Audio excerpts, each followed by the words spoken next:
Cuando los distintos grupos guerrilleros lograron consolidarse en el Frente Farabundo Martí para la Liberación Nacional, el apoyo recibido desde Cuba se intensificó y se tejieron alianzas con gobiernos y movimientos comunistas de muchos lugares del mundo. Desde Nicaragua hasta Vietnam, el bloque soviético. Con ese respaldo externo, los comandantes abandonaron la ilusión de una victoria rápida y apostaron por una guerra popular prolongada, una estrategia de desgaste que convertiría las montañas, los caseríos, las entrañas de la tierra en escenarios eternos de combate. Lo que nació como un cálculo militar se transformó, sin embargo, en una condena para buena parte del pueblo salvadoreño. Años de duro conflicto, desplazamientos, hambruna, tragedia con llanto se prolongaron innecesariamente mientras los líderes, protegidos en la retaguardia y algunos en el exterior, fuera del país, perfeccionaban sus métodos de supervivencia subterránea. Ampliaron entonces sus campamentos y centros de operaciones hacia las montañas, zonas mucho más rurales, lugares bastante inhóspitos, aquellos cerros de difícil acceso donde la naturaleza misma parecía convertirse en aliada contra las patrullas y los bombardeos del ejército. La guerrilla buscaba la seguridad absoluta, la invisibilidad permanente, y por eso montaron con rapidez muchos puestos temporales cuando el peligro se acercaba. Sin embargo, en Chalatenango y Morazán erigieron bastiones mucho más fijos, estables e irrenunciables. Verdaderas retaguardias estratégicas donde se concentraba la radio, algunos hospitales improvisados, si se le podía llamar hospital, talleres de armas y mando político-militar. Aquellos lugares convertidos en zonas supuestamente liberadas terminaron siendo también trampas mortales para la población campesina que rodeaba aquellos lugares, forzados a vivir siempre bajo el conflicto aunque no lo quisieran. Fue precisamente en ese contexto de consolidación de la retaguardia montañosa donde aparecieron los primeros tatús, refugios, túneles, huecos subterráneos excavados a mano, estrechos, húmedos y camuflados entre la vegetación, diseñados para albergar combatientes, radios, heridos, depósitos de armas, lejos de la vista del enemigo.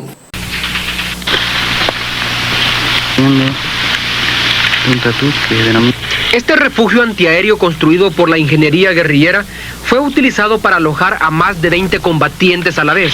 En algunas ocasiones sirvió de clínica para llevar a cabo cirugías menores.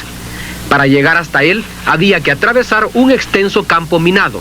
Más de 15.000 minas fueron colocadas por la guerrilla para impedir el acceso de las tropas gubernamentales a las alturas del cerro. El término tatú provenía del guaraní, que significa armadillo, y había sido tomado de las tatuceras que los tupamaros uruguayos construyeron años antes. Dicha idea, a su vez, inspirada en los laberintos en Vietcong, lo que nació como una solución improvisada, se transformó rápidamente en una herramienta muy eficaz de protección. En escondite, bajo tierra, los guerrilleros lograban sobrevivir a todos aquellos ataques aéreos y a los peines que daba el ejército, prolongando de esta manera el conflicto que ya se cobraba un precio cada vez más alto en vidas de todo tipo. Y llegados a estas instancias, varios cuadros del FMLN, especialmente de las FPL, viajaron hasta Vietnam para un prolongado periodo para recibir un entrenamiento especializado.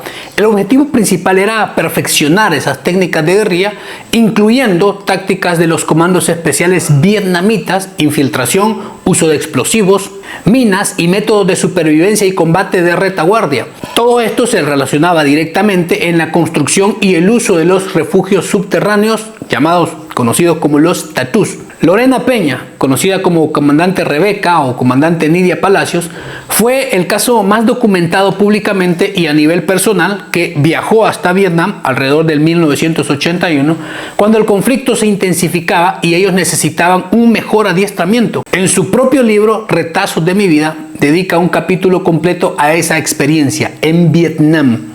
Otras fuentes periodísticas confirman que estaba allá cuando recibió la noticia de la desaparición de su hermana Ana Margarita, conocida como Julia.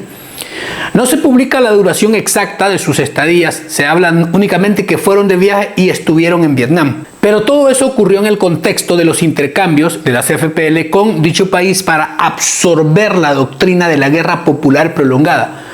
Otros casos y grupos de fuerzas especiales del FMLN recibieron entrenamiento también allá en Vietnam y algunos otros en Cuba, pero de los mismos instructores vietnamitas.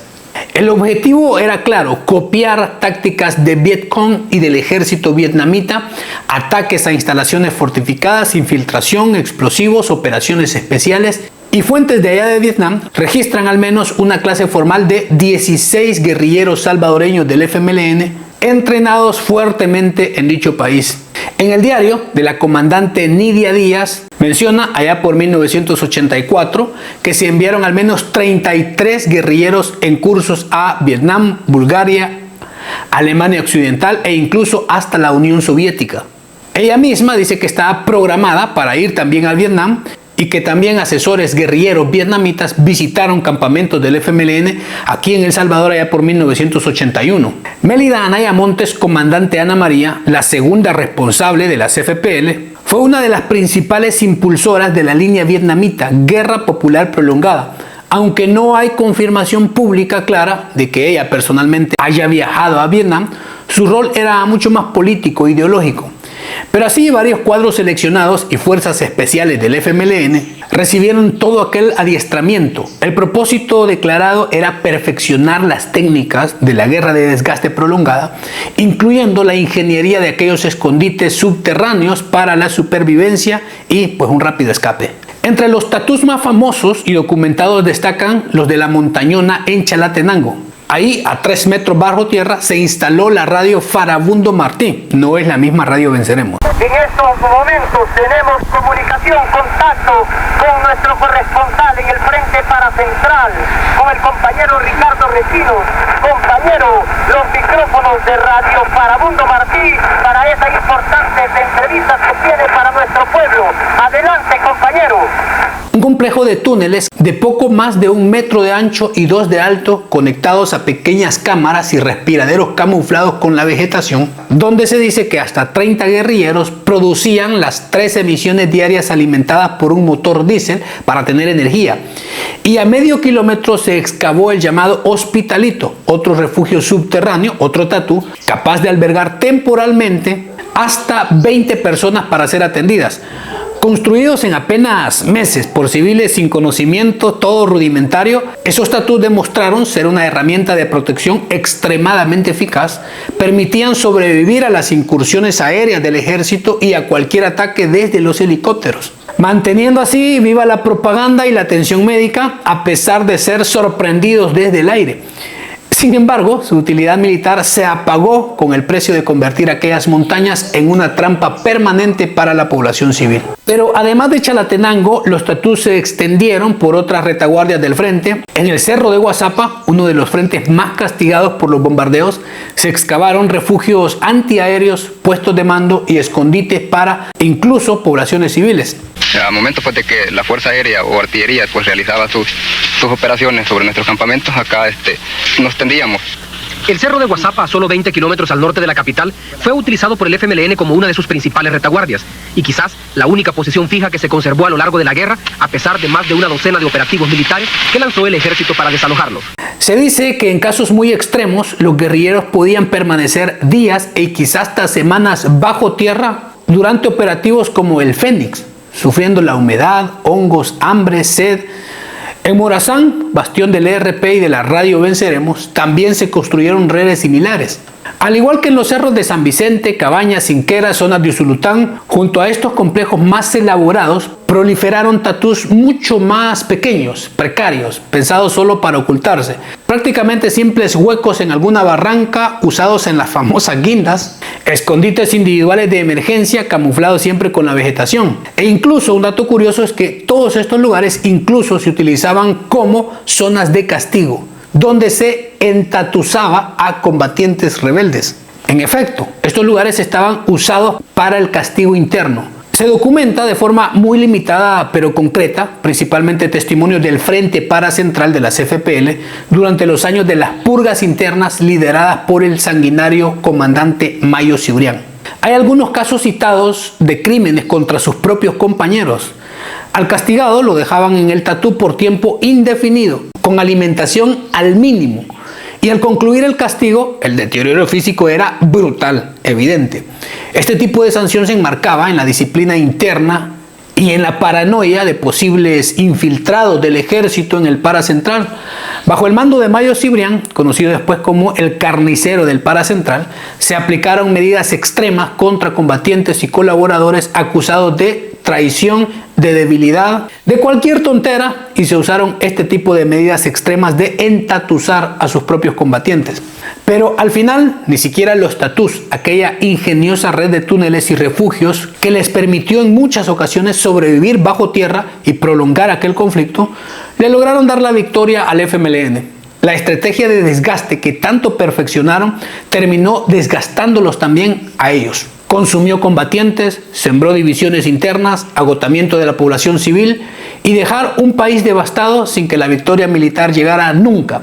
Incluso décadas después que ellos firmaron los acuerdos de paz, aquellos mismos túneles, los famosos tatús en la montaña de Guazapa y otros lugares, se han convertido en sitios únicamente de memoria, de recuerdo, que incluso pueden ser visitados.